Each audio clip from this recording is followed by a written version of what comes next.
Mr. James Scarlett, and arguably the finest ever Damnation hoodie. We go again. Yes, mate. I'm double damnation this week. I'll just strip off for those Oh, watching on look YouTube. at this. It finally happened. I dared to dream. I have to say, you haven't told me to say this, but they're lovely. Look at this.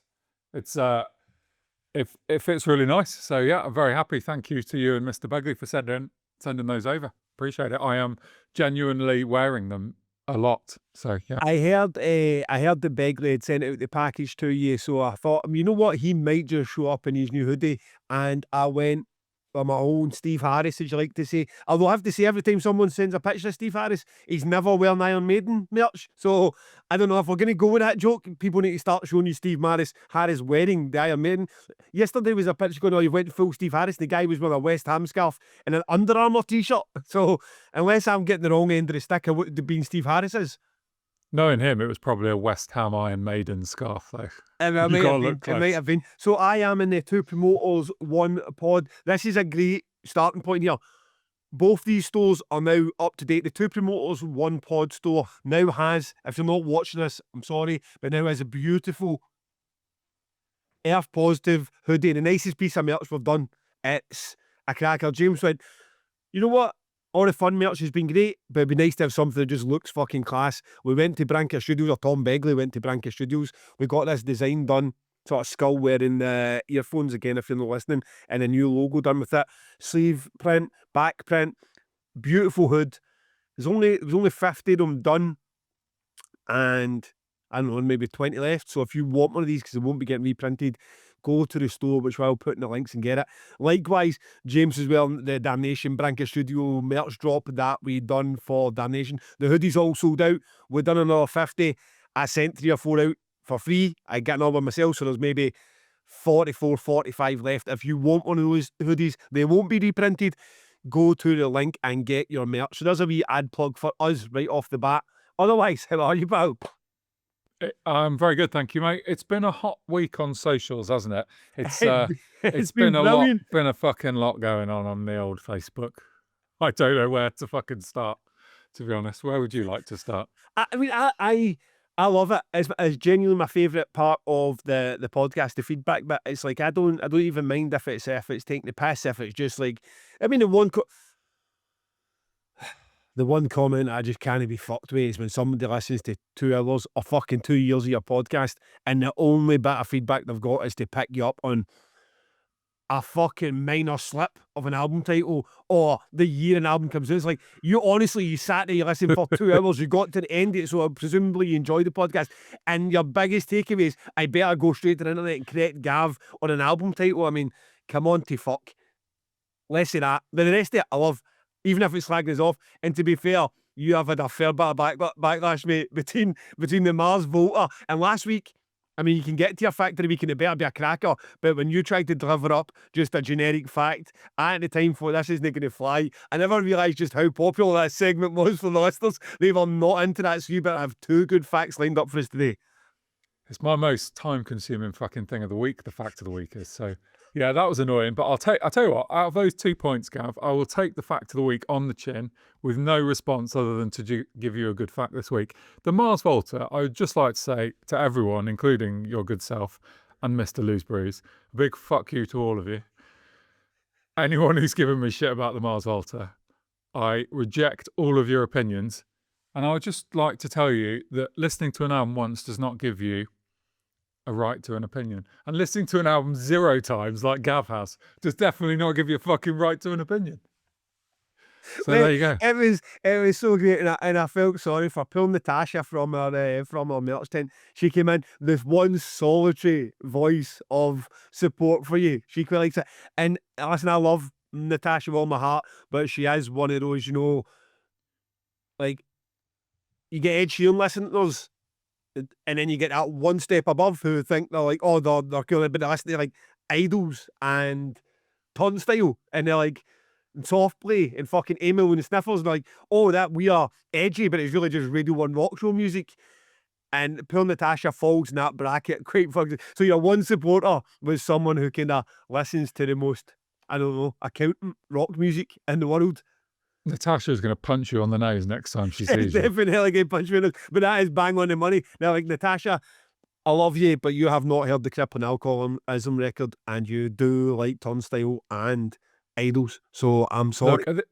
Look, at the end of the day, when you run a festival like ArcTangent, and I dare say a festival like Damnation, in some way or if you listen to bands from ArcTangent, you revel in the fact that the rest of the world doesn't get it. So if you don't get it, I don't fucking care. Like, it's not that you're wrong, is it? There's no right and wrong. So I'm fucking fine with that. But fuck everyone that's saying that I am forcing the Mars Volta in as some like obligation to put them in. You can all get yourselves fucked on that. Response was definitely the best. The multi-episode fucking explanation to set the groundwork for listen, you're going to get this crammed into my top 10 of the year. I loved it. Well done, Lou. Mate, Lou has got a bee in his bonnet about something else, which we'll come on to later. Okay. So the other thing, we're talking about albums of the week. The other thing that happened to me this week is that I've realised that I got my top 20 or even potentially my top 10 wrong. And I'll tell you why. I'll tell you for why. There are two bands that have come fucking kicking and screaming through the door at the last minute. And one of them is Lamp of Murmur. Now, my journey with Lamp of Murmur is I listen to That's Not Metal a lot, and they love Lamp of Murmur.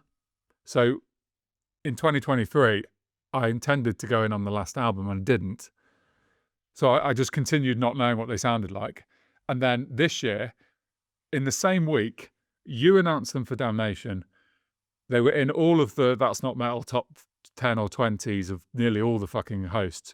And my mate Al, who's probably got the closest music taste to mine out of anyone I know, was like, this Lamp of Murmur record's fucking brilliant. I was like, shit. So all I've done is listen to it. And, well, I'll talk about it some more on the record, but suffice to say, it's definitely in my top 20. And if I'd had longer with it, I really don't want to change my top 10.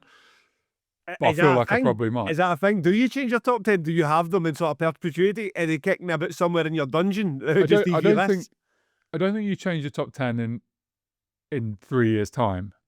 Because stuff you do live with some albums more than others. But I think in January, I still haven't, you're going to rip the piss out of me for this. I still haven't finalised my top 50.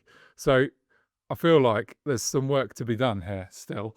And the other band is Imperial Triumphant, who I was really underwhelmed by that record when it came out in March.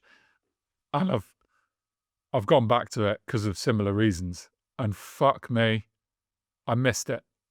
Sometimes you're just not in the right headspace for utter filth. But it's their Black album, really. It's the 40-minute commercial Imperial Triumphant, which is still a massive headfuck. So look, fucking hell. So Lamp of Murmur got the crowbar out and managed to force their way into at least their top 20 in the space of a week. That was how hard that album hit you. Mate, that record is ridiculous. It's so fucking brilliant. It's so brilliant.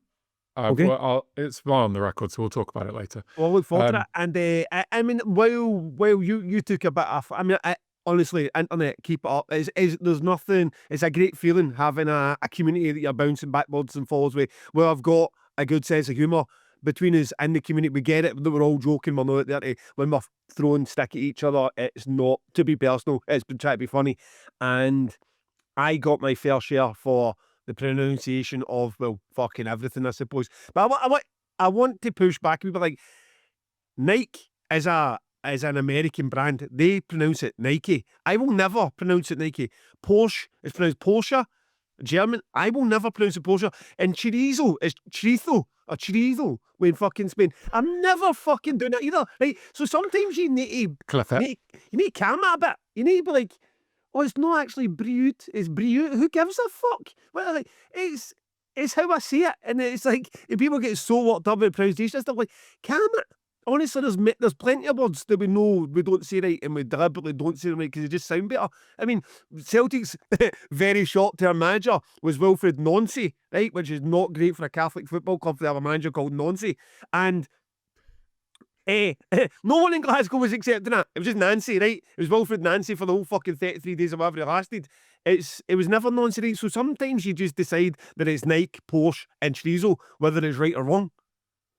That's a very British thing to do, isn't it? The rest of the world has to just like suck up multi-languages, and we're just like, nah. Like my mate Barber, who you know, he calls Thierry Henry Terry Henry.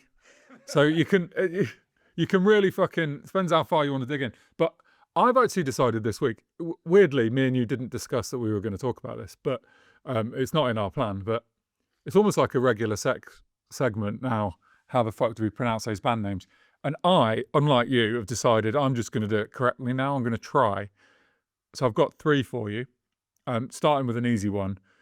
So Wake, which you pronounced Ruwake and I pronounced Wake. They're called Wake. Go Wake. Well, that's easy. I can live with that. If it's a silent R, I can live with that. The R is silent. Mole, I've done some proper fucking looking into this, and I was actually pretty close last week. So you say it like the word mole, but in a bit of an accent. Mole. So the O's mole. Trying to be a UR or mole. Kind mole. Of. People have said say girl, but the best one I found is try and say mole instead of mole. Mole. Right. And I can deal with that. And Dodsrit is pronounced Dudesrit. Dudesrit. Like a dude. Reet. Dudesrit. So did you know, Gav, this isn't my fact of the week, but did you know the Norwegians and Danes have 3 extra vowels at the end of their alphabet? I did not know this. This is a new thing for me. And both of those bands use what is called the slashed O. Did you know what a slashed O is? I can see it. And I've been explained to me how to pronounce it. It's like a U and an R and there's no an O. But yeah. You sure you don't want to use this for your... It's so fascinating. You sure you don't want to use this for your fact of the week? Mate, I think it's fucking great. I'm going in. This is the sort of research I'm prepared to do for our audience. Oh, fucking hell. We'll strap ourselves in. Strap ourselves in, audience. We're going deep. Give us a quick, just to check if you were listening, give us a quick mull.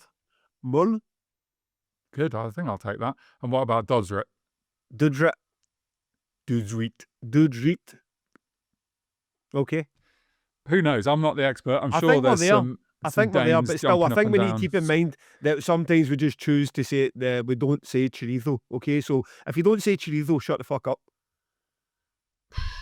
Right, good. So what's been happening in your week otherwise? Fucking hell. Well, I've got a fact for you. So obviously, took loads of shit, thought about coming back with something good. So here's some social media stats from ArcTangent. Last year, we had 45 million impressions, which is 3 times higher than 2024. And we had 690,000 engagements, which is double 2024. And my favourite fact is that the most viewed content ever posted on the ArcTangent socials in the 11 years was the Primus South Park crossover video, which had 3.5 million views and was viewed by, 3.5 million. It was viewed by people, not only do they not know what ArcTangent is, fuck me, some of them don't know what Primus is, I guess. And they are like so far removed from ATG. But how do you like those facts, Gav? That's some big facts. It's better. It's at least. And did you only come armed with one? I told you we needed one for each festival to make up for last week's mishap. 2,000 Trees was that, but 30% higher. I made that up on the spot. bounce. Okay. Well, I think my Norwegian Danish alphabet fact counts as well. Okay, fair enough. I will accept it. Now keep them in. That works for me. I can take something specific to ArcTangent or 2,000 Trees that only you and your group would know. But also the number of people following our social accounts. See, I haven't even got this written down. I've got this in my head now. We had an extra 10,000 people followed us last year. When you think about the capacity of the festival, it's pretty fucking impressive. So there's some numbers for you. Shout out to the team. They're called Greenhouse that run our social media. We feed them the information and they do a fucking brilliant job of getting it out there and just getting one video to be seen 3.5 million times. So yeah, I would recommend them highly to any festivals or bands. The other thing I've been doing this week is band booking. So we're down to the point now where, we did two ATG announcements last year and 1 Trees announcement, and now we're building to the next ones. And I have basically finished the ArcTangent band booking. There will be an announcement next week, and there will be a final ArcTangent announcement probably at the end of February. Just a few. I'd do them all now if I could, but there'll be a few that aren't quite confirmed. And I thought it would be interesting for people to just talk a bit about the ArcTangent band booking and what the process is. And something different that I don't think we've talked about before is that, firstly, I don't know, you're always a bit like, oh, well, I used to be a journalist, so that's fucking pressure, mate. This is easy in comparison. I feel my two jobs I've had are so different, but I feel, if I'm honest, the weight of the world on me a lot with band booking, because I feel like my brother's mortgage is in some way tied to the quality of the band booking. It's like this is what we live off, the festivals. And, me, Simon and Rob fucking need it to go well. And the biggest part of that is the band booking. It's not the only part. But ATG is going so fucking well at the moment that all of that stress is gone. And I've had a really lovely time. So like the second half of the lineup, I felt that I could do whatever I want. I mean, the sales are incredible, but also the first wave went down really well. You've nailed the headliners. There's no pressure on like, oh God, who's your next headliner? Who's your next headliner? Which we get most years. I'm certainly getting at Trees. But I feel like with ATG, I could just basically go and look at all the bands I've been offered and be like, oh yeah, that's a bit of a fucking left field idea. I'm just going to book that. Oh, would that work? It doesn't fucking matter. Let's try it. So I sent you a death metal band the other day, said to you, please book this for Damnation. You didn't reply to me, so I've just fucking booked them for ArcTangent because I thought, well, this is weird. I'm about like, you did what? This is weird. Well, we do have a lot of messages. This is weird left field death metal. It definitely works at ArcTangent, so I'm going to fucking book them. I booked a mad piano-led project because I thought, is this the normal thing? Of course it's fucking not. But I'm just going to book it. So look, there's loads of the normal genres that you would always expect at ArcTangent. Of course there is. But there's a few more fucking out there. Whoa, what the fuck is this? Or I've also booked some crazy shit on the main stage that does visuals early on in the day. It's going to be a really, like, next weekend, fucking take the weekend off because you're going to need to spend some time listening to some new bands because there is some really good stuff. You noticed that? So it'll be January 29th for Damnation. So have you not got a date, or you just don't want to mention it? Yeah, no, we do have a date. It's the Thursday. What date's that? The 28th. Oh, is that the fucking 29th? Right. Brilliant. So you're the 29th as well? Are we double done? I fucking hate you. What? I told you the last episode we were going the 30th. I didn't realise that was a Saturday at the time. Yeah, you did tell me you're going the 30th, and now, so we've planned all our shit around the 29th. Mate, fuck's sake. We need to think about that. Okay, you want us to try and go to 28th? This is not a podcast conversation. Well, it is in a way, isn't it? It's the perfect podcast conversation. Because could you ever see something more real? I think from the point of view of the take-up of press and the social media eyes, you want them to be on different days. Now, I was coming on to saying everyone should tune in at 6 a.m. next Thursday because I've got a surprise for you. Okay. So me and you need to decide. One of us should go Wednesday or Friday, and the other one should go Thursday. We can't be the same day. Right. Okay. Let's see what we can organise. Okay. Let's have that conversation. We're going to announce the tail end of next week. By the tail end of next week, you should have the vast majority of the ArcTangent lineup in place, and you're totally right. That is such a relief. I felt that last year. I mean, that's why I got a bit more out there with some of the bookings that we might not have a chance before, because you're like, the ticket sales are in the bag. It's like there's that freedom to, and also freedom to like offer a band that you'd be like, £200, and you're a bit like, oh, they need £1,000. Okay, well, it's £1,000, and you're flying in. There's £1,000 because the money's there. It's not like there's more money in the pot, so let's hold on to it. It's a bit like there's money there to share around and get bands in that really I'm not going to sell you tickets, but they need some sort of money to get across to the UK. So that's great. And then by the end of next week, we will have our announcement of what we can do. There's a lot happening actually with Damnation. There's offers in for several headliners and other bands that are interested in it. But so hoping to get some good news out. I mean, it'll be something next week, but I'm hoping we can get a chunk of it. I mean, the dream would be, it's not going to happen in time for next week, but the dream would be if we get 2 headliners in, slap them in the poster for January, and then hopefully get the big dunt in sales, get as well over the, get the 3/4 mark, hopefully, and then have the rest of the year just to take our time with whatever we want and have it. Because we still want announcements going out, regardless of sold out, just to keep things ticking over, keep the excitement building till post ArcTangent. I mean, the end of August is when we really want the final announcement out for. But for you guys to have pretty much all done and dusted by January is incredible. Yeah, it's certainly the earliest we'll have done it. Feels pretty good. I still got, we won't talk about trees today. I still got some work to do on trees. And the announced one will be about a week later than the ArcTangent one. But yeah, it feels good. I mean, there'll be at least 40 bands. There's more than 40 bands next week coming from us. There's a bunch that are not there. But on what we were talking about, how do you balance that thing about, okay, I've got the right to just do some random bookings here. I can book Meryl Streep at Damnation, or I can book a death metal band at ArcTangent.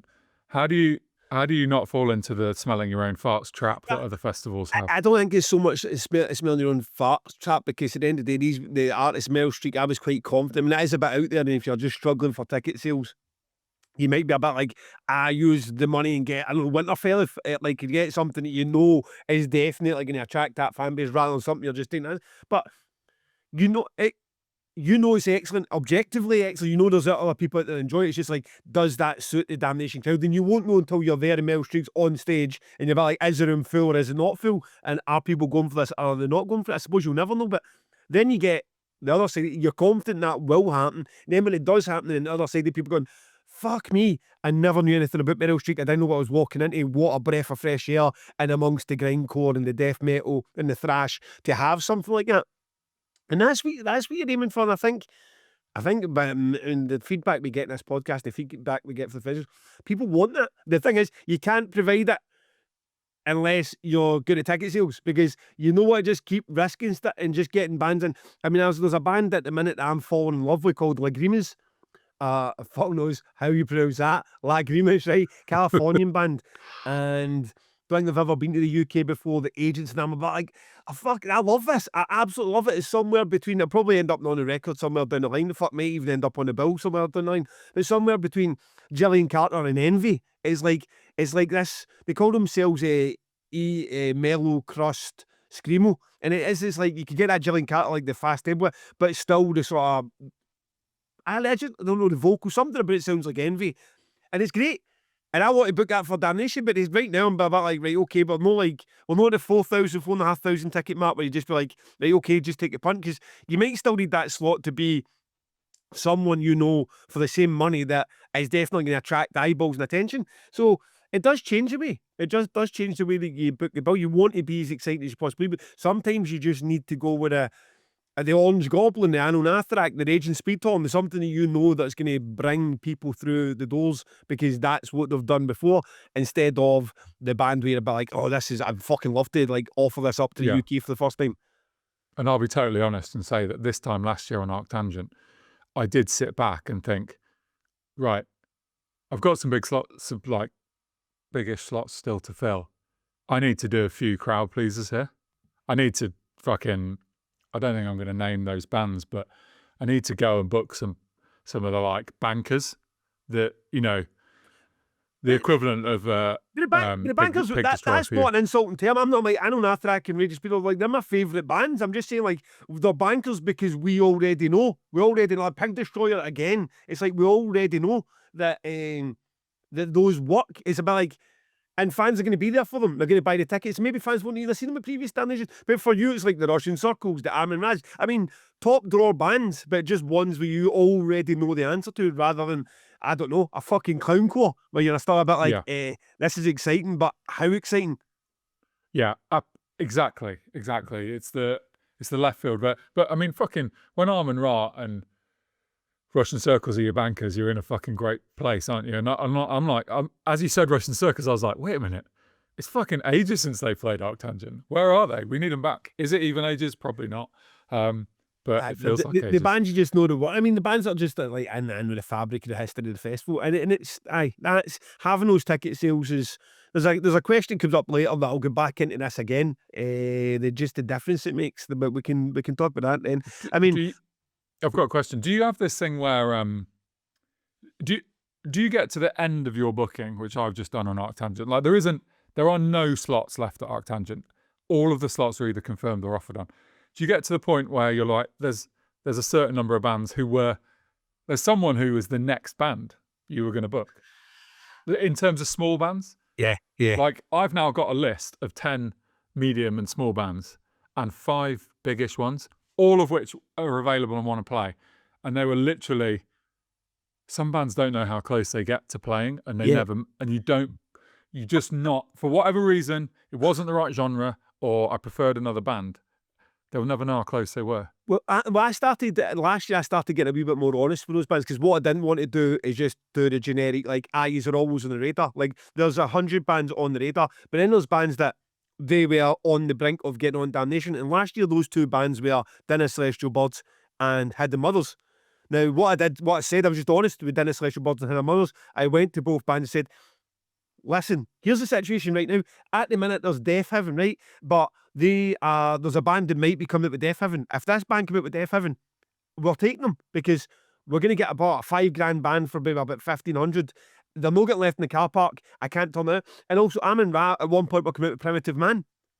Now, if Death Heaven's band had showed up and Amin Ra came out with Primitive Man and Death Heaven would have been the support for Death Heaven, who I can't remember off the top of my head, would have been those slots. And I'd say to them, if that doesn't happen, you guys are up next. This isn't I'm not saying this to 10 bands. I'm saying this to you 2 bands. And I've basically got 2 bands in mind for this year. They're in the same spot. They're in the same sort of the British bands that I'm really quite say I want to get them on to Damnation. They deserve a slot in Damnation at this point. And I've told at least one. I don't know how explicit I've been with the second band, but I've told at least one, because they're just just chase me every other day saying, "Well, how's things looking now?" So, and that's what I am, because I'm a bit like I want bands to know that I'm not bullshitting them either, that I do care about this, that I do love their band's music. But at the same time, a Primitive Man are sitting in my car park for a fraction of what it would be. I'm taking Primitive Man. I mean, it's a business as well, and people want to see that band. They've never played Damnation, so it's a tough one, because you've got some packages that I don't even know who the opener is yet. And you never want to be in a situation where you fill your lineup and somebody spectacular is sitting there and you just don't get a chance to get them on the bill. So yeah, myself and with Paul, who'll be like, don't offer all the slots. I mean, you always know that something just lands in your lap late in the day. It might not be big, but it's exciting. And I try to balance that. But last year I took a different approach, rather than just telling 50 great UK bands that I liked that everybody was on the radar. I told everyone, no, probably not going to happen next year. It's looking unlikely. And I told 2 bands, Dinner Celestial Birds and Hidden Mothers, if this works out in your favour, you will be on the bill. And fortunately for those 2 bands, it worked out in their favour and they're both on the bill. That may well happen this year for the 2 bands I've got in mind, who will be hugely popular, just like Hidden Mothers and Dinner Celestial Birds. And does it ever make you want to, given how well it's going, do you never just, if I was you, I'd have itchy feet and I'd be trying to whack a 4th stage in? Is that never a feeling that you never think, fuck it, I'm going to do it? I would love to, but then that's outdoors. So I'm putting a tent in the car park, and then the tent alone, so you're 15 grand to get the tent up. For even if I'm talking about a small tent, like just a genuine 4th stage, maybe 500-600 capacity. Then you're rigging it out with production. So what's that, another 10 grand? So now you're at 25 grand before you've booked a band, and you've ate into a bit of your car park space.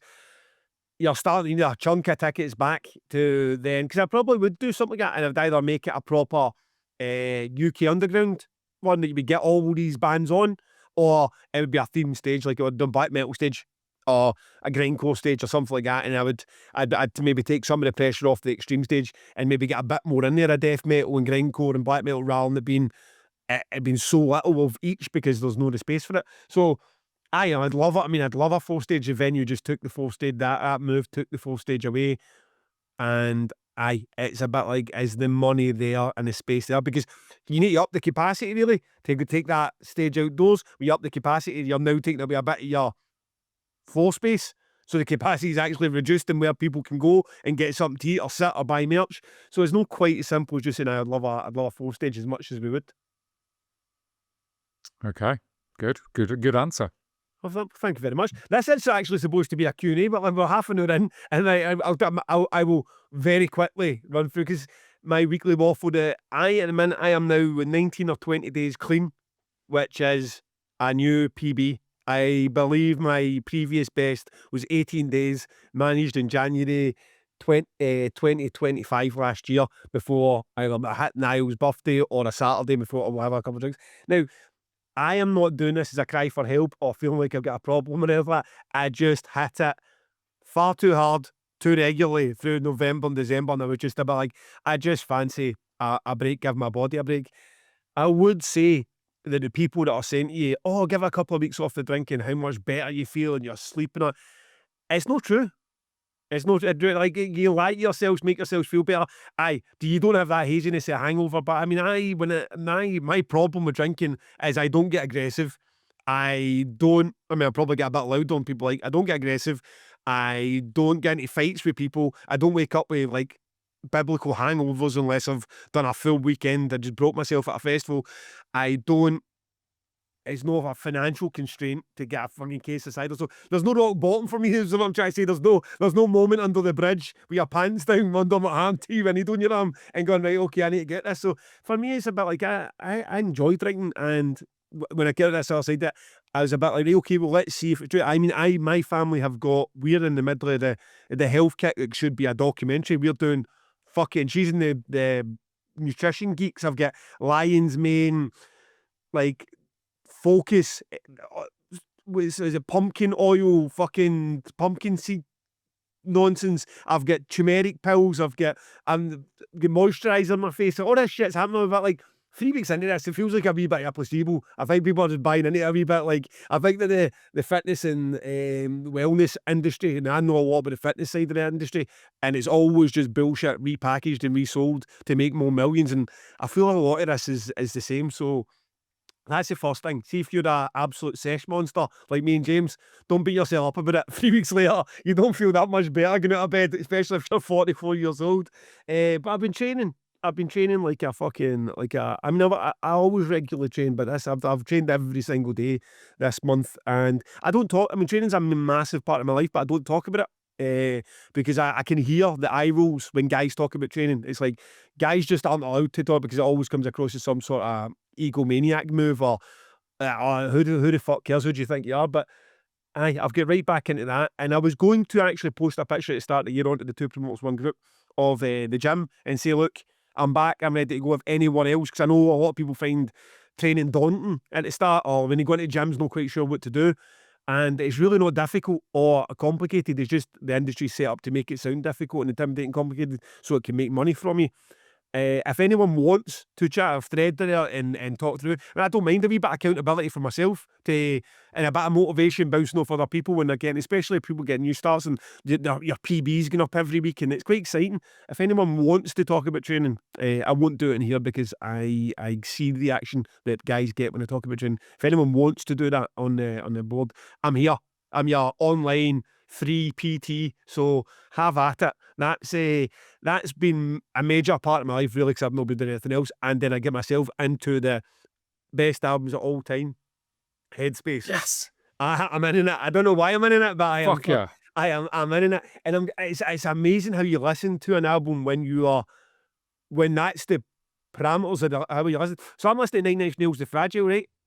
Which I know is a masterpiece of record. And I'm listening to Disc 1, I'm like, there is no world where Disc 1 wouldn't crack into the top 10. That is the best Nine Inch Nails record. But then Disc 2 is quite shite.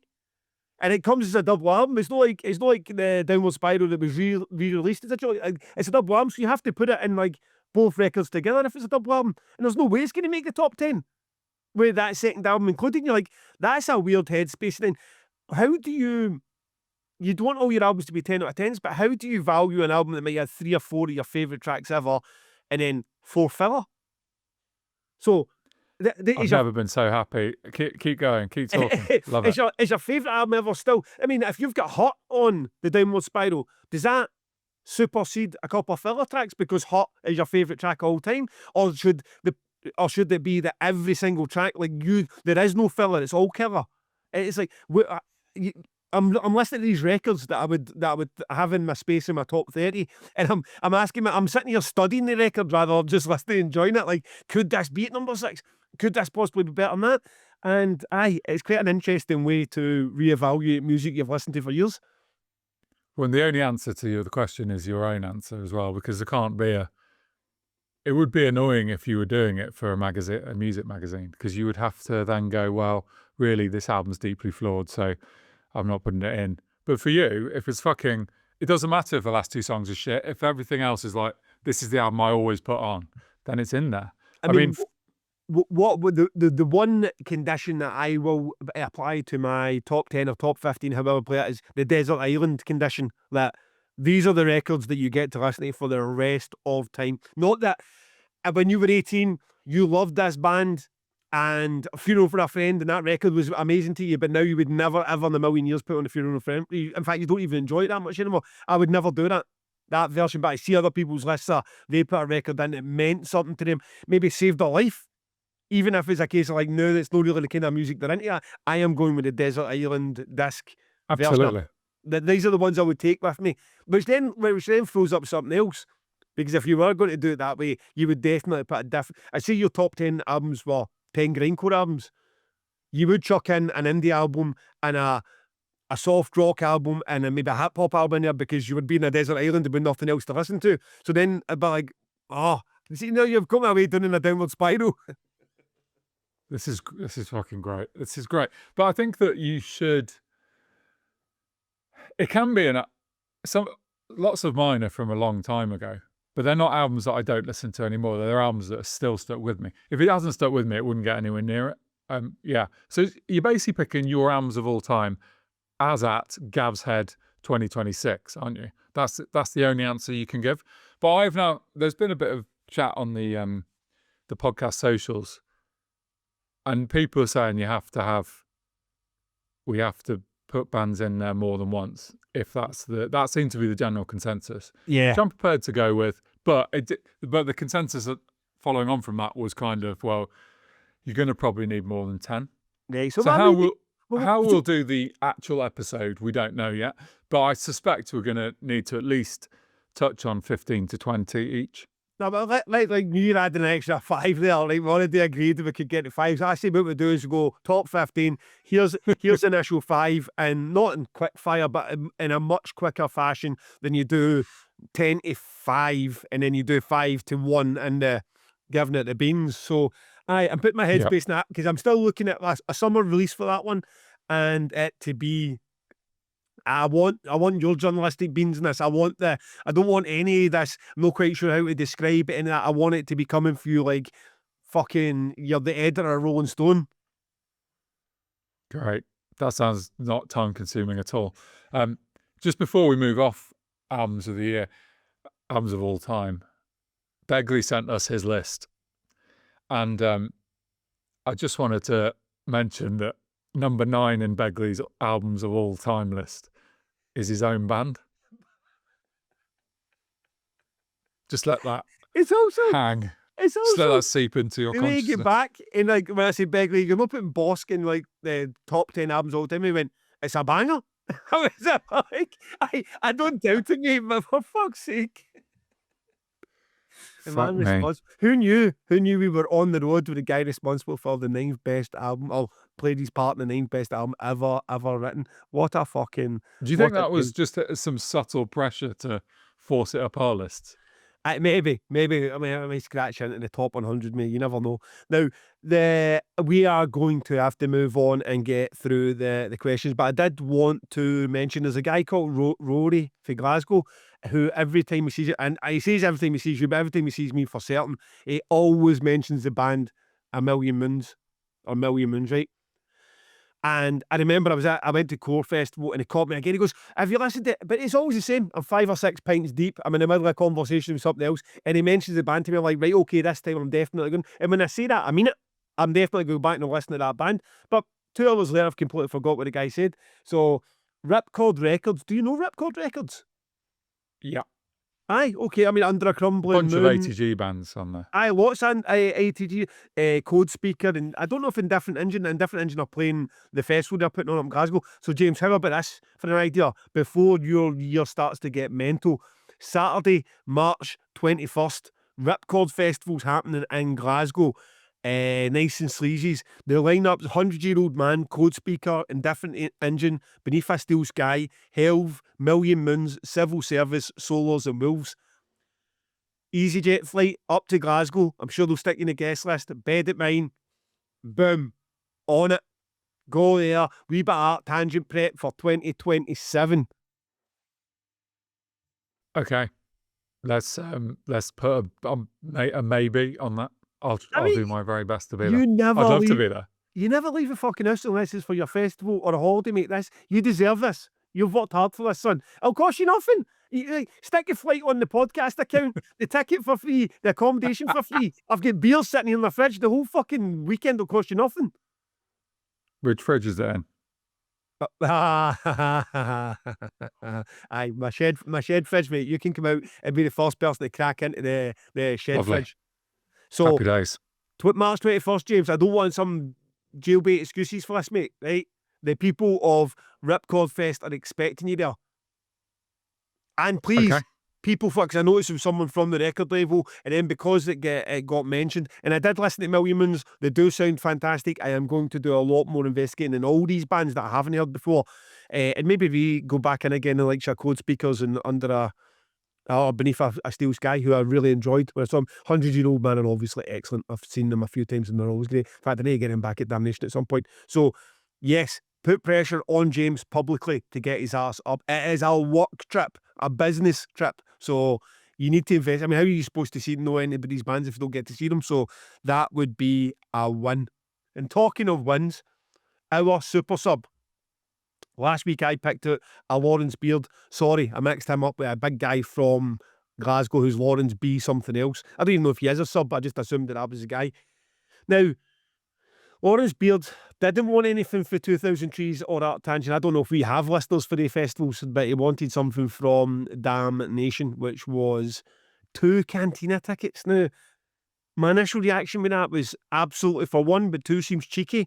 I mean, because you're getting a ticket then for someone who's not a super sub, and how does that work? But I went and investigated, and he's an old school Kofi. He's been there since October 2024, and even though his entire contribution in total still doesn't cover the cost of 2 Cantina passes, I did like the idea that he'd been with us and supporting the pod for such a long time. So I'm going to put my big generous pants on, and Lawrence, you can have 2 passes to the Cantina Bar for you and your friend at this year's Damnation. So congratulations to you.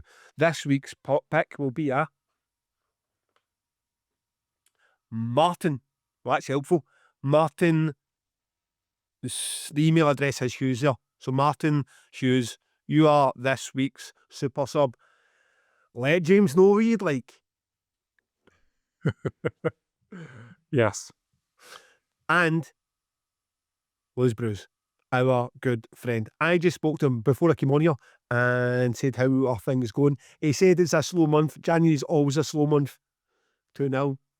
Get that running by you. And also, I think to celebrate the fact they get hammered off Man United, he done another batch of Tiki Taka. It sold out, and now he's back. I'm sitting telling everybody last week you're never going to get to taste this, and he's already getting it restocked. So I don't know if that was something found at the back of his shelf, and he's got another 5 bottles left, or it's another batch, but it's there. So go and get it. And the mulled glaze, the one, it's January, everybody's skint. The mulled glaze, which was already one of these cheap ones at like a £5, is now £3.50. The one that tastes, it's star anise, sweet star anise, goes well with some salty ham. Boom, get on you. I also, his website, I had a go at him the day about his website. You need a fucking degree in navigation of URLs to get to where you want to go with this fucking website. His Damnation one said it was sold out last week. It's there again. So you've got the Tiki Taka to get, you've got a discount in the mulled glaze to get, you've got the Damnation one to get for whatever bottles he's got left. Right, there cannot be many. Go and get them. He'd done a new seasoning. He'd done 2 new seasons. One's called a dill pickle ranch and one's salt and vinegar. Now, you'd expect that you go to the homepage and 2 new seasons pop up. No, none of that. What you need to do is click on the old seasonings and then go to the drop down menu, and then you find that, and there's not even a picture.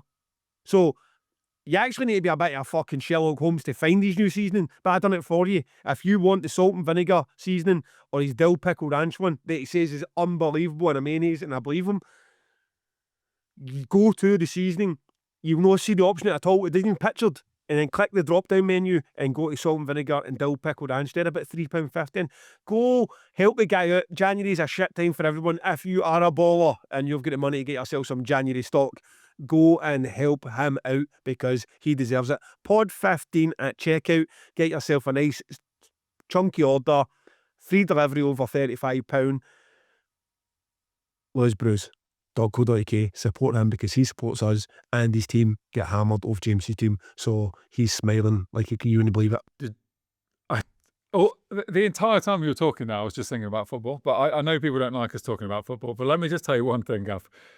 It's been a hell of a week in our house. My son is now fully 7 years old and fucking in, and he wanted to write a letter to Bruno Fernandes, so he wrote one, and I was like, this is the greatest thing I've ever fucking seen.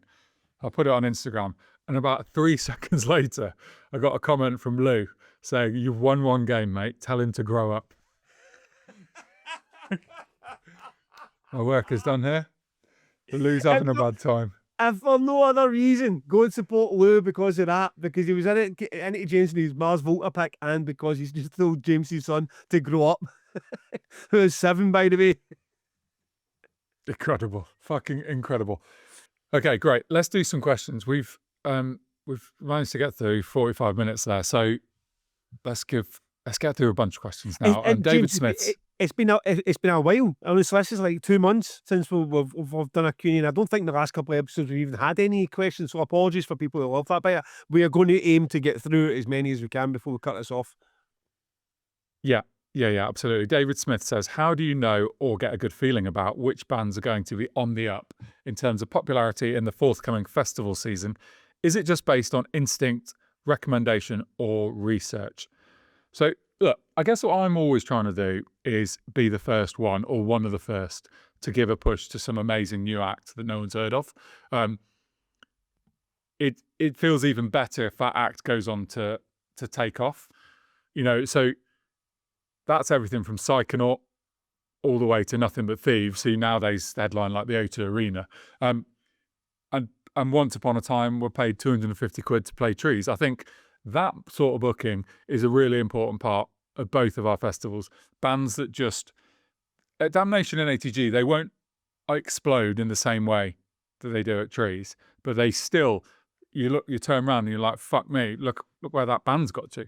You might think that about We Lost the Sea now compared to when they first played Damnation even. It doesn't have to be a tiny, tiny band, but David is asking, is it instinct or is it recommendation or is it research?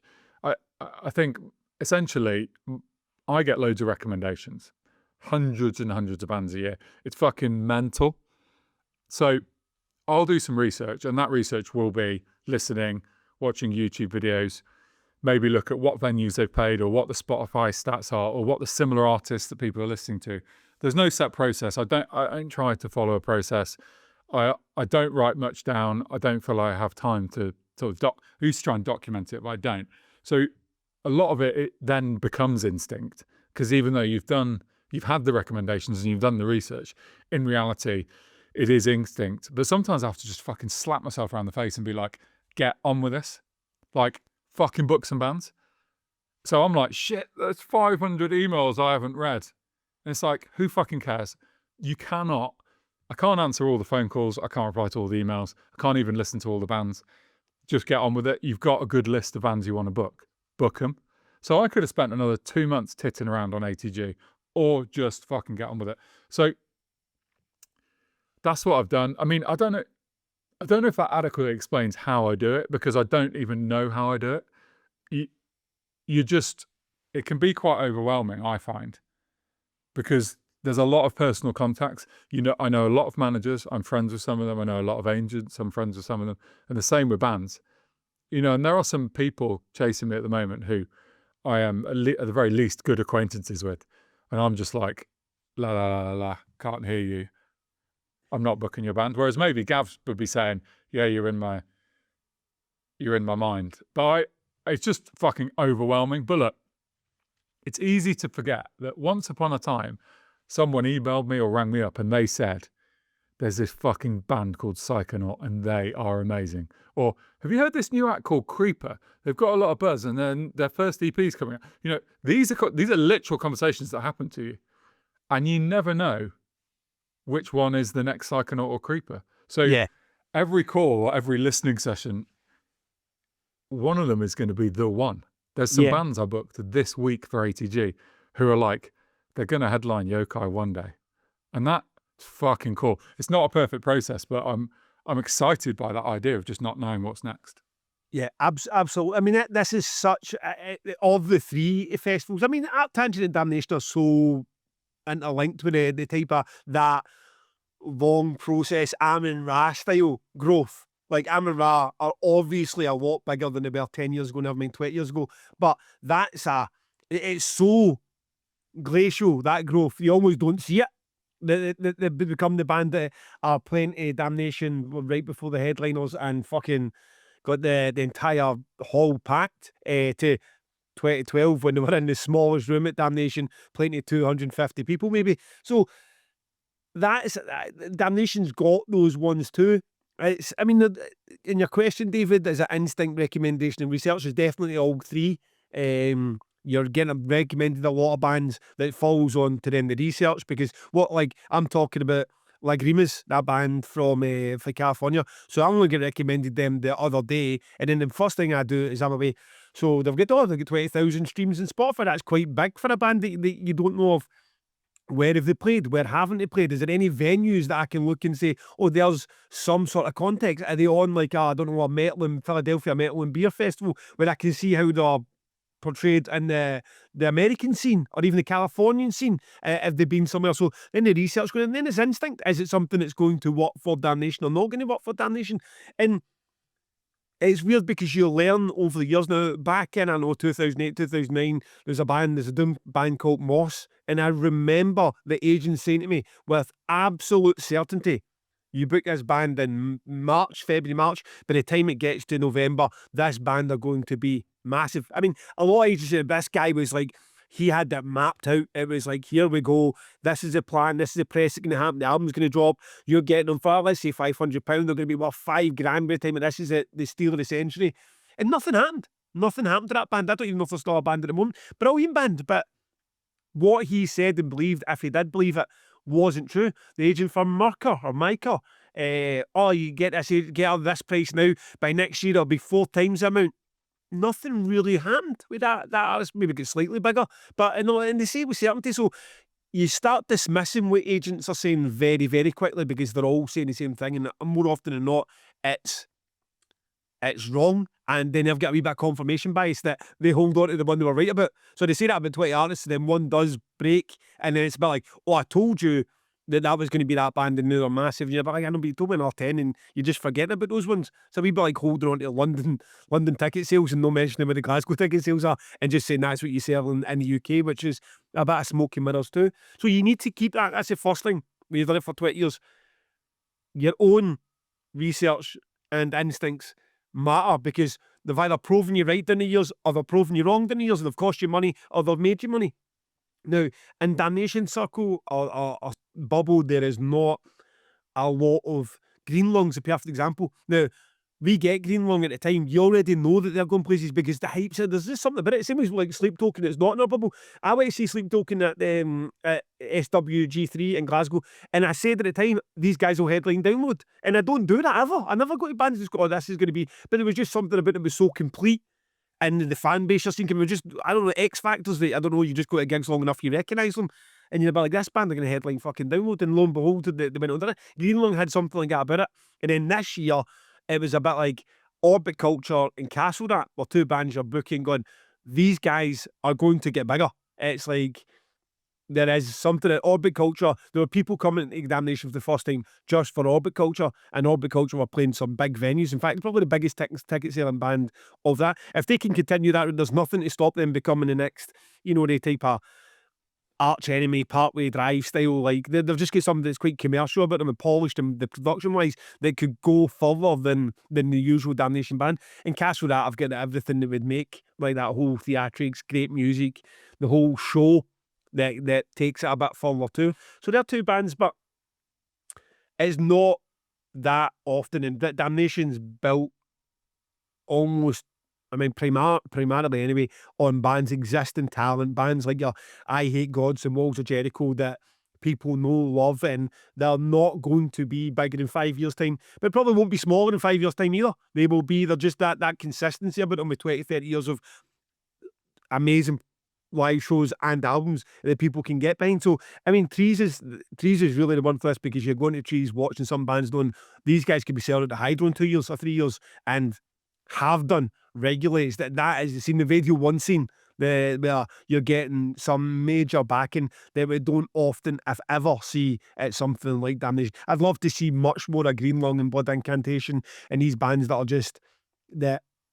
In terms for us, Rocket to the Moon, I mean, just selling at the garage or getting to SW3G for bands like us, like, oh my God, they've went from the audio to selling 1,500 tickets or something. Is pretty spectacular. But Trees is really the festival this question's more relevant to.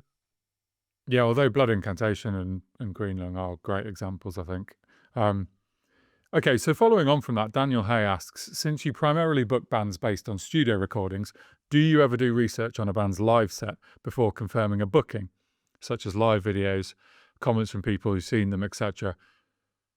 Daniel says that some bands are considerably better live than what you'd assume listening to their studio albums, and occasionally vice versa. Now, there's something slightly passive-aggressive here, Daniel, isn't there, about this question, because it was based on an episode that we did where I'd said I don't go to as many gigs as I used to now that I've got a family, and that I used to base it. So it's kind of calling us out on that. So, I mean, in answer to your question, I do watch a lot of live stuff on YouTube, but not that much as part of the booking. More which stage do I want to put them on? So, particularly the main stages, if I like to see what a band's going to be like before they play on the main stage, because I think late slots on the main stage is just based on how big you are, but an early slot on the main stage for me is based on, can you do a good fucking live show a lot of the time? Because that is, at Trees, in the daylight, that is a fucking hard thing to do, and really, can you pull it off? But also, a lot of this isn't about the live set. It's about what genre they play as to where they go at my festival. So like the small bands will go, if you're heavy, you'll go to PX3. If you're epic, you'll go an early slot on one of the bigger stages. If it's at Trees, heavy stuff goes in the Cave. Indie or more melodic stuff goes in the Axiom. Small stuff in the new stage. But yeah, the main stage is much more based on live performance. And at ArcTangent, I'm really trying to base my main stage bookings partly on, do they do visuals? So I booked some mad shit this year that because they've got visuals, I put them in the main stage early. So yeah, I would like, maybe I'm going to try and go to more live gigs than I have been. You'll be at Ripcord Fest, so there's a start. That is an option, certainly an option on my list. The thing, I mean, you're talking about fucking dry January and stuff. I don't actually want to be out. As we know, once I go, but I don't really want to be out fucking drinking on a Tuesday night, particularly. So maybe I should grow up and go to some gigs and drink a Coke. In fact, Daniel, I'm going to make a commitment to you just because of the level of passive aggression in this question. I'm going to go to more gigs this year. There you go. Okay, well, listen, good doing that. Daniel, for Damnation, by the time you're being considered for Damnation, not only is the chance, the vast majority of the bill I have seen live on a stage myself, never mind watching YouTube clips. I mean, I've seen I Hate God several times. I've seen Walls of Jericho several times. I mean, the bands that I haven't seen, I mean, like an Intercourse or a Black Sheep Wall, because I've never been in the UK. I'm willing to take a risk. I want to tell me you get a couple of bands that show up. But by the time when these bands have been going, like Black Sheep Wall have been going for 15 years, but I think I would have heard. Sometimes when a band's just not great live, you hear about it. And believe me, I am on the internet and listening. So when you get bands that just kind of not really delivering live, you hear about it quite quickly, and they get a reputation for that, or maybe phoning in. Bands like that don't end up on Damnation. I know I've either seen them live myself, or I've heard enough about them at other festivals, because that's what gets me excited. It's like, you're a bit like, I don't know, Spectral Wound. I never seen Spectral Wound before they played Damnation, but it did play Incineration, and everyone there said it was the greatest thing they'd ever witnessed. So it's a bit like, aye, that's I don't have any fears, but there's always a feel they might show up and phone it in at Damnation. I mean, you get a band like Electric Wizard. I mean, what do you do with that? Electric Wizard have got a history of half-arsing, stoned at their tits shows where they forget what songs they're playing, as you do for coming out and smashing it. And we've got really lucky. We just been on that example, being drunk and fucking fire extinguishers going everywhere. We've been really lucky with both those bands that they've came and delivered a bath. Another artist will be like, hey mate, he gets on the sauce too early, you might have a difficult situation up there. And fortunately we've managed those, been lucky and managed those situations quite well. But we know even the ones that you could be, we going to do not book Electric Wizard, because I've had a few shows where the drummer doesn't know what song he's playing. They're like, no, you're booking Electric Wizard, you're taking the chance. Are you going to tell Electric Wizard don't get stoned? You're not going to do that either. So some of the times you just you take a chance. Damnation's been lucky. But for the vast majority of the bands, I have seen them live personally. And for the few that I haven't, usually because I've not been in the country yet, I'm willing to take a chance that are professional enough to go up there and do it. Lovely. Okay, last question on sort of lineup type stuff. Rich Lee Davis says, do you have a sense of personal pride and ownership over your lineup? And does it feel like a personal attack if the internet is unimpressed? And does it irritate you when fans suggest unrealistic bookings online? Okay, I'll start from the end first. No, it doesn't. It doesn't. No, why? They've not got that insight. So when they make it the end, I mean, unless I say Metallica or Iron Maiden, in which case you just don't. It doesn't penetrate at all, which is nonsense. But sometimes when you get the whole, somebody asks you to get, book Botch to do the afternoon metalcore slot, and you're a bit like, and they to them it's a bit like, well, why wouldn't they? They don't know the money that's getting chucked about behind the scenes. The Botch were never a massive band. Why is that unrealistic? Well, it's unrealistic because it's just not affordable. Or Acid bath to headline your third stage. It just is no realistic. It's not affordable. So I don't get annoyed about it. I mean, I feel like we do a very good job of explaining to people when they when it's asked for repeatedly, like, that's not possible, can't do that. Here's the reason why. It's an exclusive elsewhere. The money's going to be a bit too much, whatever going into what the money is.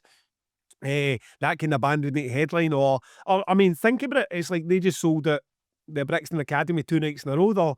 They're not a Damnation band. It's too big, and that's the reason why they're too big. I'm not just saying that because... And you get the ones that are a wee bit more annoying. It's like, this band's big enough to headline your festival, play your festival, because I like them.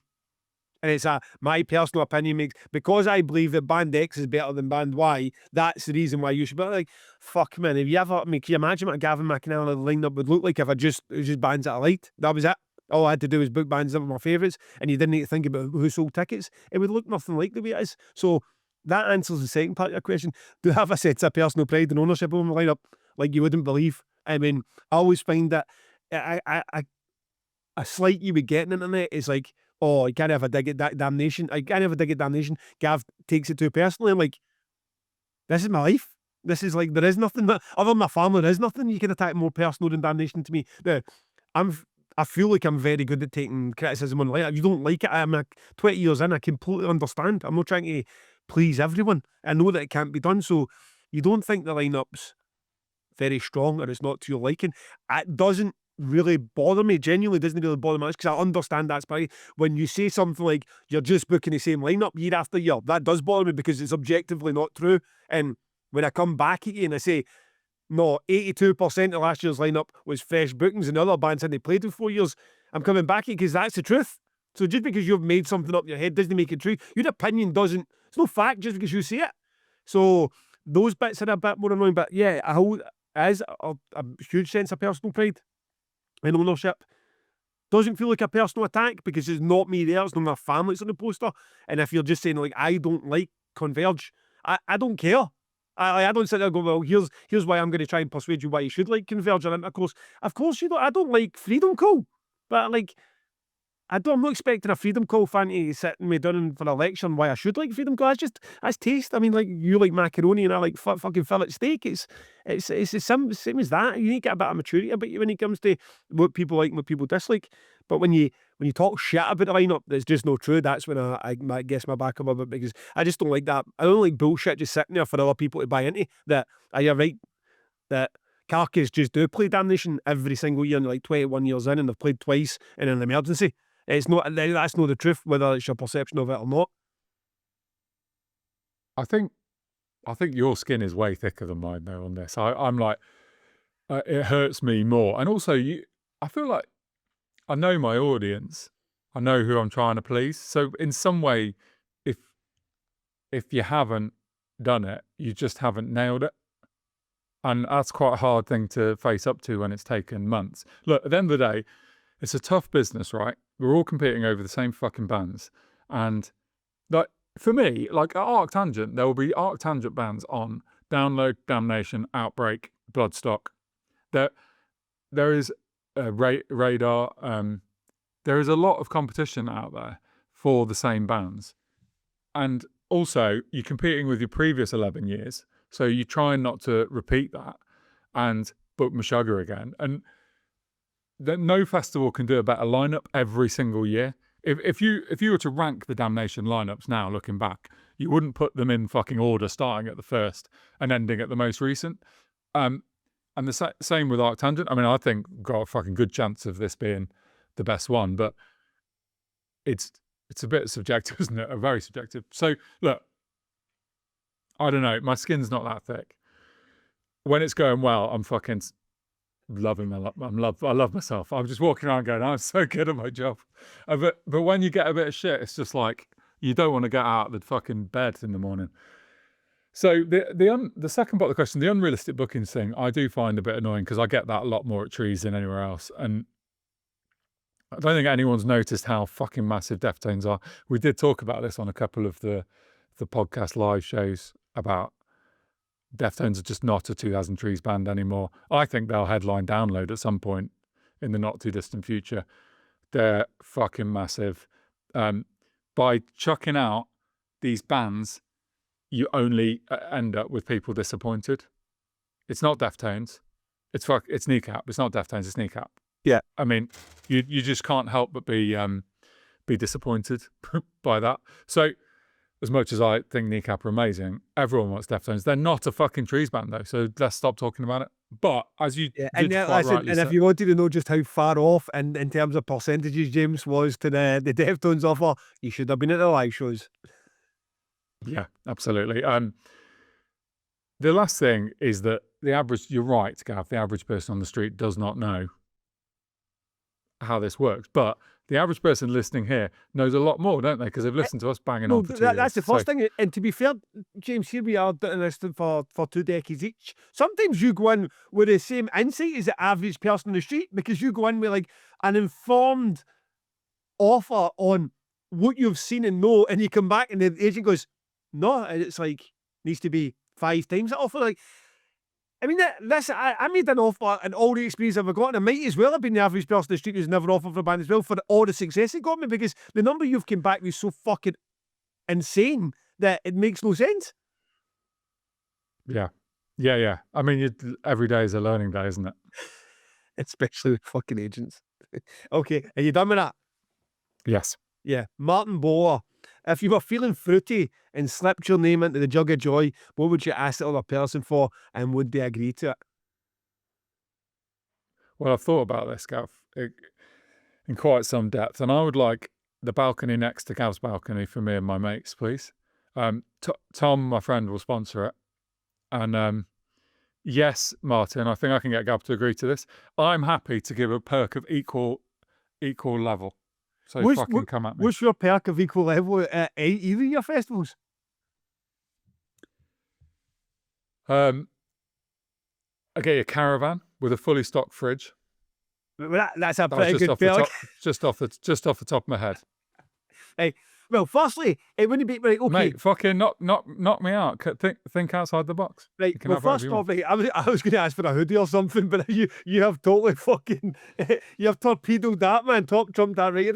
Firstly, this isn't just like in the Jug of Joy. You're saying if Tom sponsors it, that would just be Tom sponsoring them, wouldn't it? That would just be Tom. I was just greasing the wheels there because I thought you might be somewhat resistant. To you, I was greasing the wheels with someone else's money who I haven't asked. Tom, Tom, if you're listening, I am all ears, mate. You can come at me and ask me that question. Fuck me, that would Imagine it, Tom. Imagine it, Tom.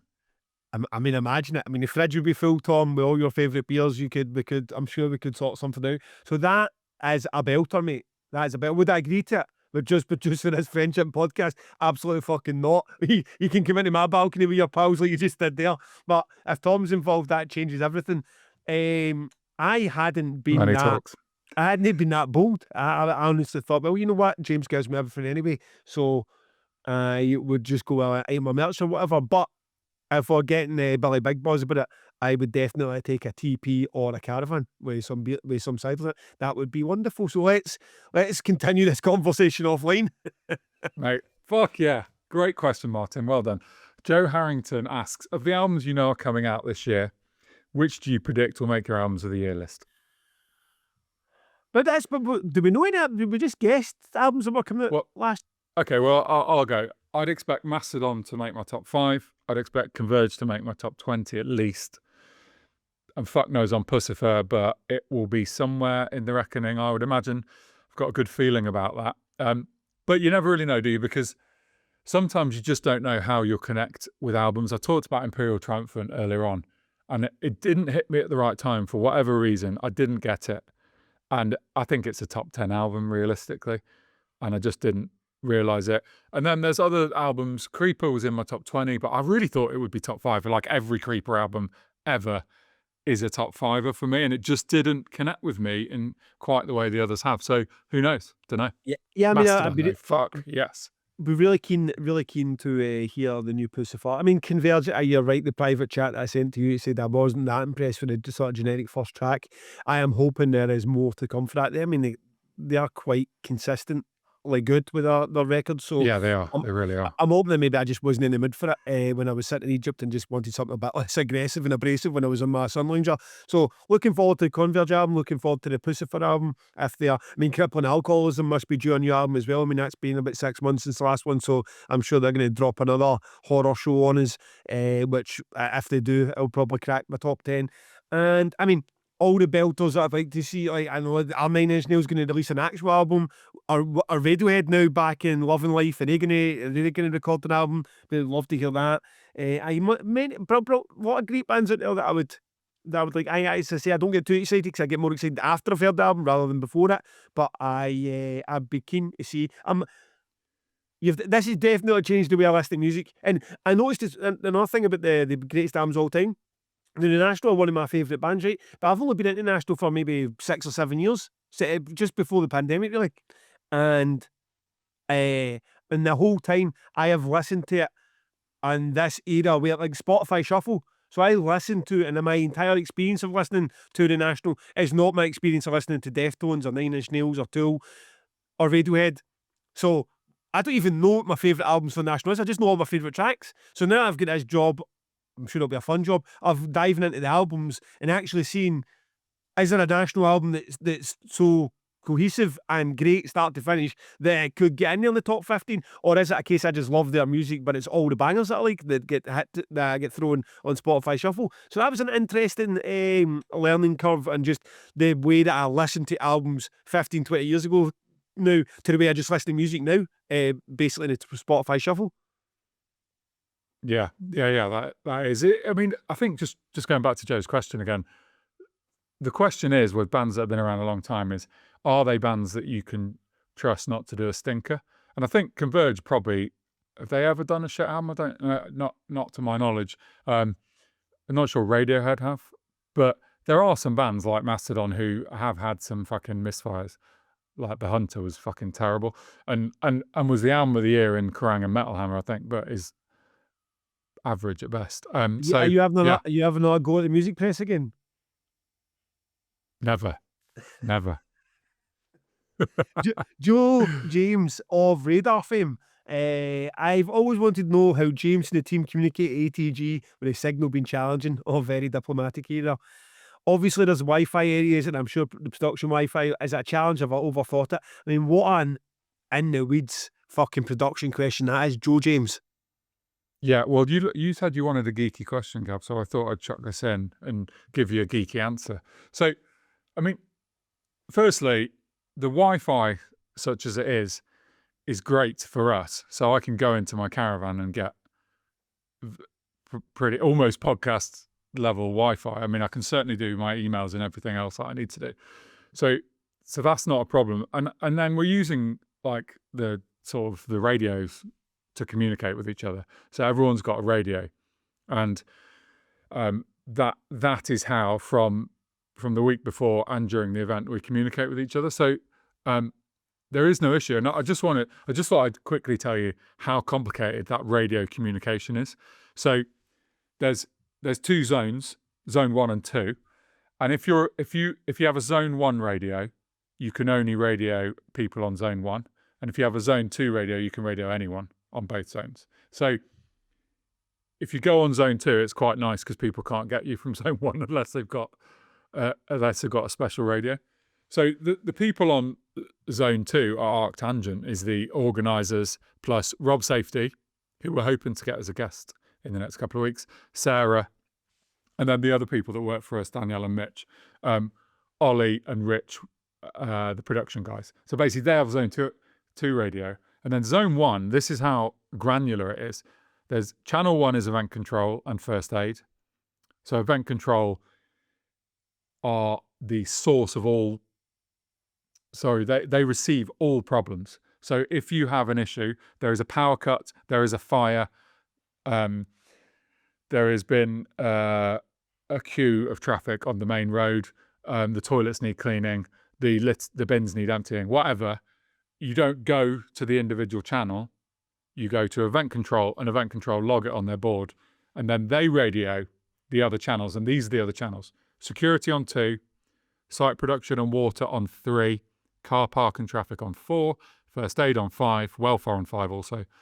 6 is accreditation, VIP, volunteering. 7, power, sound and light. 8, toilets and waste. 9, Wi-Fi. 10, artist liaison, which is also Sarah. 11, main stage and production and backline. 12, yokai stage. 13, Bixer PX3. 14, press and socials. 15, bars. And 16, traders. So look, it's fucking complicated. All those people are away doing their own job. And you don't radio them until there's a problem with, it might be Sarah's artist liaison and there's a band for the PX3 stage are late. So she's on channel 10. She will flick her radio to channel 13 and radio the PXD stage. I will see a security guard doing fuck all. I will go to event control and say, hi, event control, security guard on the backstage gate is doing fuck all. Can you speak to security? So that is how the communication process works. And if someone on zone 1 wants to speak to me, but they don't have a zone 2 radio, they will go to event control and it will come to me or it will come to Si. So I don't know if that's the answer that Joe was looking for, but that is the answer I am giving. It's much more interesting than I was expecting. It's like, we've got Wi-Fi, Joe, move on. I was like, fucking hell, 16 channels. That is ridiculous. So there's, and it's like, there is opportunities for us to go into more geeky territory on some of these things. I've just listed out pretty much every important contractor at our festivals. They all have their own channel. So if anyone's sitting there thinking, do you know what? I would love to hear, how do we do water? How do you get water to everything at a festival? Then we'll get Neil on and we'll fucking tell you about it. If you want to hear about, we know how well Stinky Pete went down. So all of these things are options. How do we run the bars? I'll get Joby from the bars on to talk to us about it. These are all options, but what do you want to hear, people? Okay, and we could even wrap up in the one big sort of fucking Geek Fest episode. We'll just have that, like, you want to know about fucking water and bars? We'll tell you about water and bars all in one go. So, okay, brilliant. Jesus, where do we go after Jodie? I've lost my way. TJ Jones, if you could encourage the entire scene to take one collective risk in order to push things forward, what would that risk be? Now, this is it. I know this is going to fall on deaf ears anyway, but you've asked the question, TJ Jones, and it's not even much of a risk. But here's what would change everything for festival promoters. Doesn't matter if it's Damnation, James's Festival, Uprising, Radar, Incineration, fucking Bloodstock. See if you know you're coming. If you know you're definitely, like, this isn't for people that are sitting in the fence or don't have money, but see if you know you're coming and you've got the money to it, buy your ticket now. I don't know if that is a risk or not, but buy your ticket now and see the change that happens. There is, this week, there's a Critopsy are going through the UK and Crowbar about to do it soon, right? And those tours have sold really well. A lot of dates have sold out. See the amount of posts I've seen going, I just missed it in a Crowbar. I'm gutted. Is anyone selling? Is anybody selling a Critopsy ticket for Nottingham or Manchester or Glasgow? And I have to say, there's a wee bit as a promoter there. It's a bit like serves you right. I mean, at the end of the day, people are supporting the events that these guys are doing, but it's been in sale for 6 or 7 months. And it's no, you can't just always use the excuse like, I was always skint until the minute it sold out, and then the minute it sold out, I suddenly had my £26 available. It's like, you just expected it to be there until you decided you wanted to do it. And that's fine, it's your money. Like, do it, spend it. But if you're getting asked about what can you do to change things for the scene, if you're coming to Damnation, and you know you're coming to Damnation, or even more so, do you like so much with the lineups there, and you're going to get your ticket when you can be asked getting your ticket, getting it now, collectively, as an extra 1,500, 2,000 people, changes everything for me. For the rest of my year, I become where James says with ArcTangent. I am able to, that band, I just don't have that extra $5,000 to get them across for America. It's just a bit risky. I don't know if they do numbers. That $5,000's already on offer. That band that I didn't know if I should open the third stage with the Meryl Street, those aren't happening. You want to take a collective risk right now? If it's a risk, go and buy all your tickets that you're going to get for ArcTangent, or for Bloodstock, or for fucking Northern Darkness, or the gig you were going to go to. Everybody does. It's going to benefit everyone. You're going to get better supporters. You're going to get better venues with better production. The bands are going to get better fees. The guarantees are going to be better. There's no downside to everyone collectively saying, let's go and buy. And believe me, this isn't a new phenomenon. That it's only in rock and metal, the festival scenes that we involve in, that we see this. See my pals, or my daughter, or my wife, when they want to go to gigs and stuff, for Ed Sheeran, or Lewis Capaldi, or Taylor Swift, or fucking Harry Styles, they buy instantly. They buy on the day. For their Oasis, for the Verve, for whatever it is, and I never hear anybody saying, "Oh, we quite fancy going to a gig. I'm going to leave it 2 months." In any of these scenes, they all buy instantly. It's sort of baked into the way that these people go to gigs, because the gigs all sell out so quickly, and we do the opposite. I'll get a ticket on the week up to it, and then next thing you know, the Crowbar ticket, the Critopsy tickets, no longer there, and well, why the fuck did you wait in the first place? So you want to make a massive difference to the scene and let everything get better? Like, listen to this podcast, then go and buy the ticket to the festival you know you're already going to go to, and the money's sitting in your bank account. Again, I want to make this clear. This is not having a dig at people who aren't yet invested in any of the lineups or don't have the money. This is people who have the money and are definitely going, but just can't be bothered as yet buying a ticket. And if you want to be part of something that's going to make everything better for everyone, that's the way to do it. Yeah, well said. My answer follows on from that, really, in that, wouldn't it be great if we could just promote great bands early to headline slots? That would be fucking nice, without any... Really, your headliners are like, fuck me, this is where we sell our tickets. So if I just made People headliner of the main stage, or Creeper a few years ago, or I don't know, fucking Perturbator a few years ago, or whatever, that would be great. Would the ticket sales be there if you took out the Meshuggahs and High Lungs and Yumi at Sixes and Don Brocos? Probably not. So if I could ask the scene to take one fucking collective risk, it would be buy based on loving the festival. Fuck who's playing. Just go. And that doesn't work at a Download or a Reading. It never will. But I think it could work. You're part the way there with Damnation already. I think probably more so than Trees and ATG are, but it would be a great fucking future, I think. And more exciting. I mean, the headliners we're trying to get at the minute, again, it's not the fucking 75, 80, 100 grand. It just completely tears up the business model and budget model of Damnation, and all the exciting bands that we have not only announced, but the ones we're going to announce are no longer there. They're just other names in the support bill. Now, as James says, that's where we're trying to get, but I'm still doing it this year.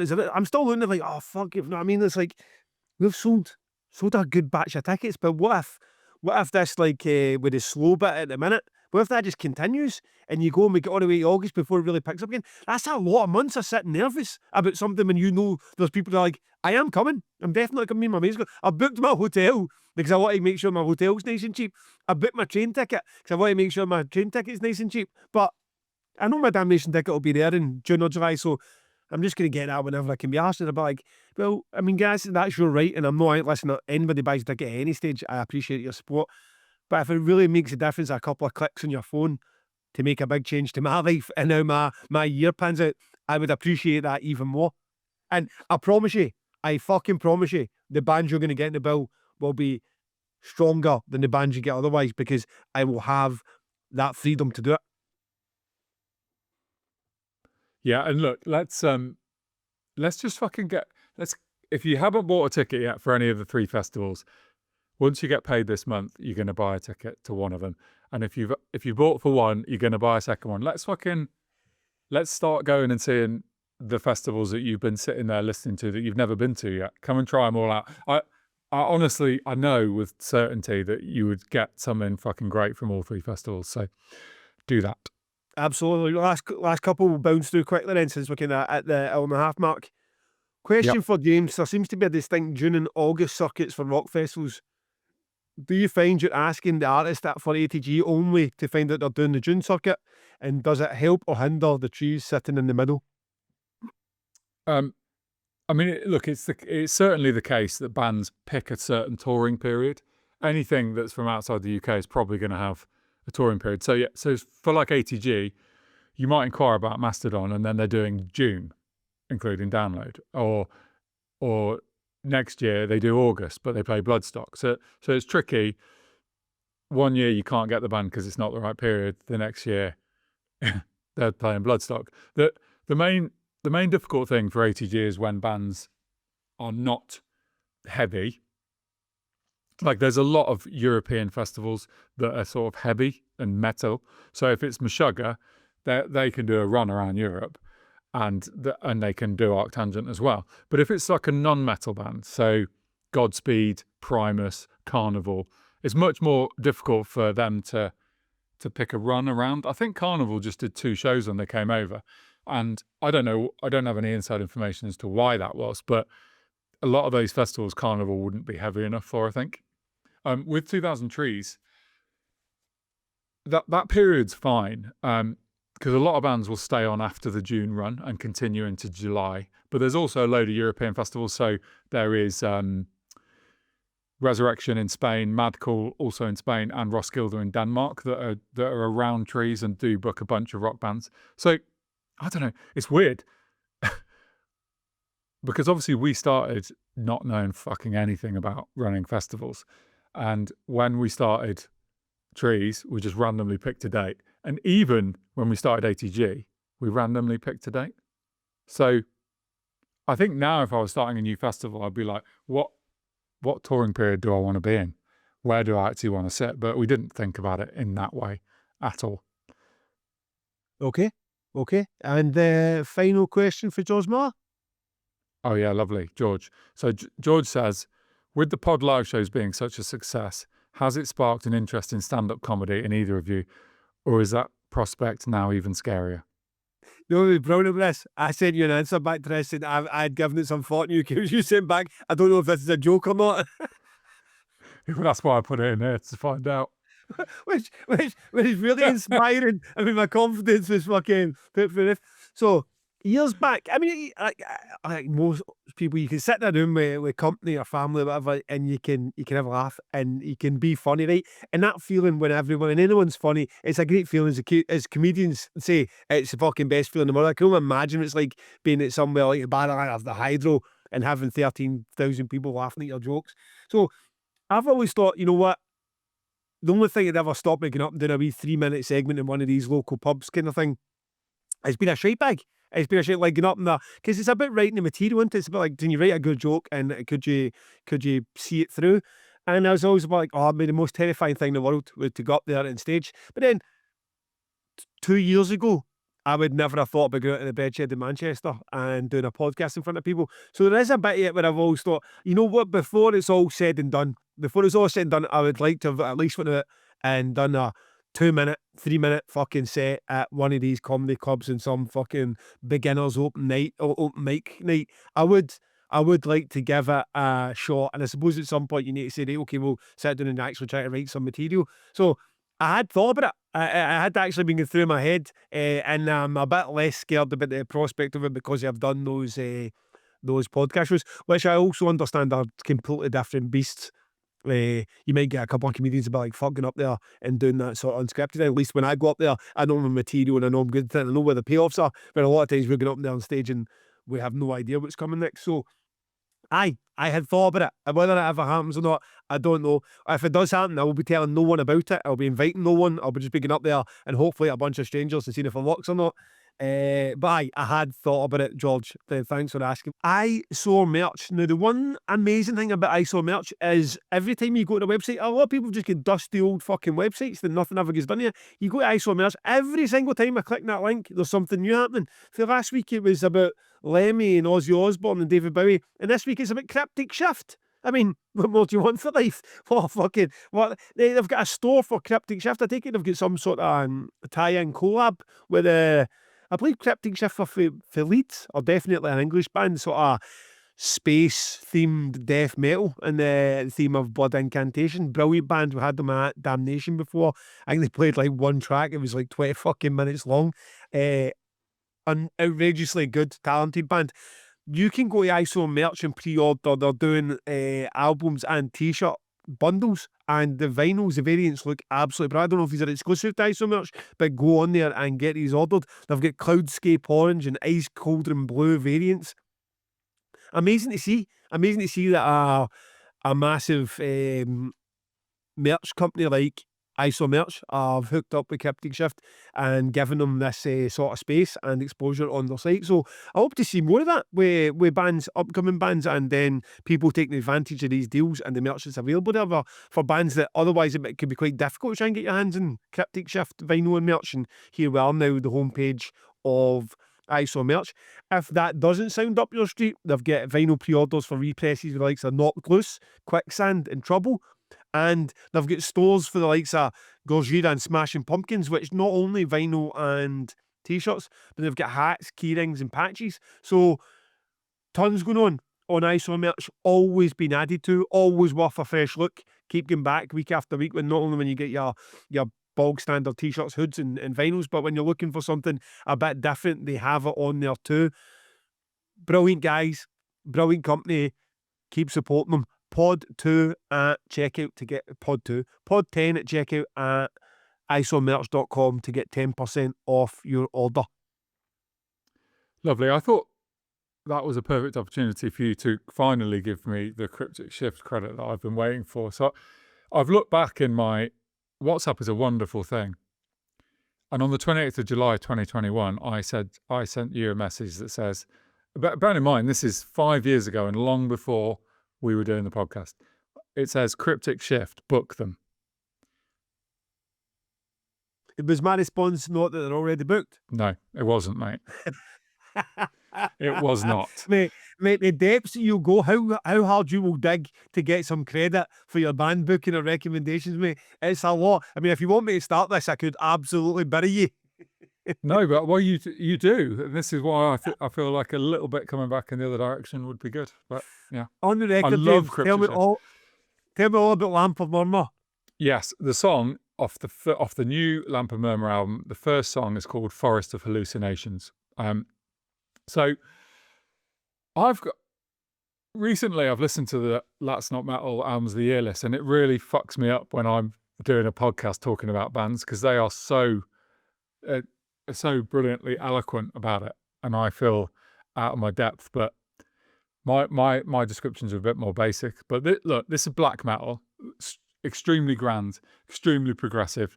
It appeals to me in the way that Blood Incantation appealed to me, or Opeth did in 2003.